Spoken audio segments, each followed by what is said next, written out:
There's a thing that happens in that town, in that area, where the people that think outside of the norm say it in like whispered, hushed tones.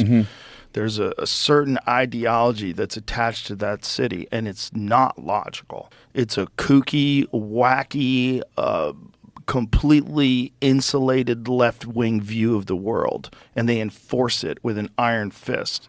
And if you're not on that team, you don't get booked for things. You don't get picked for things. If you're someone who has conservative leanings, or you talk about there's projects you're never going to get. You're never going to be involved with. People will they'll malign you, and without knowing you at all, be openly prejudiced about you, and so no one does it. So everyone who goes over there, who's just like desperately trying to make it, they're desperately trying to get in movies, they're desperately trying to get a recording deal, whatever it is, they're desperately trying to do. The last thing they want to do is do something and talk about something that's going to politically get them at odds with the people that run the studios. So no one does. Everybody just follows the same sort of wacky ideology that these people take from the universities.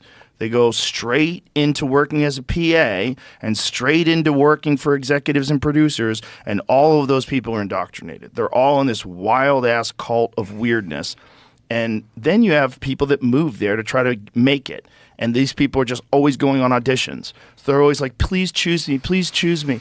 And no, they didn't choose me. And so you're trying to be friends with the people who choose people. You're trying to get them into parties, trying to introduce them to other people. You're trying to be around other famous people. Getting anxiety. So this person's been chosen. I got to be around the chosen person. We're going to go to the chosen person's party. Maybe we can get chosen. And so you get this like overwhelming anxiety that fills the fucking city. Yeah. And then now you have TikTokers and influencers and all these people that are just trying to do anything to get famous. Yeah.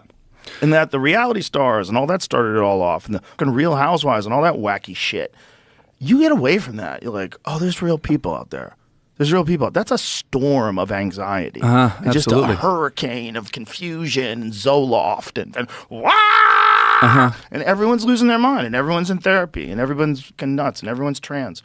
It's out of touch. Yeah. It's just a crazed cult. Yeah, it's like, you start out as a stand-up comedian and you are trying to, poke holes in the absurdity of the world, and you're saying things that are not being said on stage. And then, as, you all of a sudden get brought into, and I'm sort of saying the every stand-up comedian, every outlier, every person that's doing something different, a punk rocker, a skateboarder. My goofy show was so out there when I was making it. And I was making it, I was rebelling against, in Canada, in my little public access show. I was kind of trying to rebel against what obviously seems like a formulaic, mainstream way of thinking to create art, right? And then you move to Los Angeles because, the show got on MTV. I ended up moving to Los Angeles. Now I'm talking about myself now.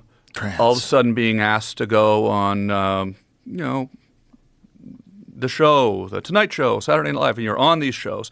And, I was sort of a bit of a naive, moron, basically, like in purposefully so. I would go on these shows, try to go nuts, right, and try to do something crazy and just try to sort of almost disrupt the whole format of it, right, in those first couple of years as a naive person who didn't understand how Hollywood worked. And I went on, I had a similar thing to our last appearance here on Jay Leno. I went on Jay Leno when I had a film coming out. I went on Jay Leno and I came up with this bit. Let me roll the bar. They had remember they had the bar cart, the J bar. I'll roll it out on stage during the show, and then I'll do a shot of Jaeger with Jay. Jay doesn't. This is a crazy story. I probably told you this before, but I do a shot of Jaeger with Jay, and Jay doesn't drink. So he said, okay, well, I'll throw it over my shoulder, right? So we go there, and I'm with my buddy who's, as a buddy who, like, pushes you further into the darkness, right? Like, you got a bad idea, and he pushes you further and makes it even worse. Use the force. Yeah. So we're in the green room getting ready. I'm in the green room with my buddy getting ready to go on the show, and he goes, do a shot now before you go on. I'm like, oh, okay, so I do a shot now before I go on, right? And get ready to go on. The bit's all approved with the Tonight Show, It's a gag. They know I'm doing real Jaeger, right?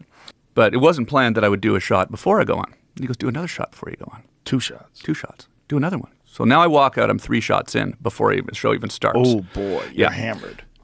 Well, Pretty quickly. And then I got out there and I did a shot, and the audience goes crazy and cheers, right?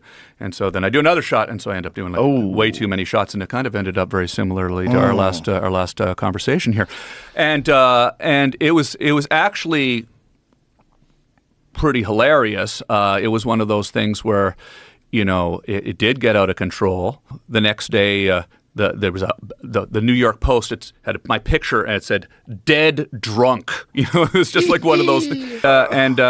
Jay called me at home the next day. You okay, man? You really kind of went. But then then that was sort of the beginning of me realizing, you can't.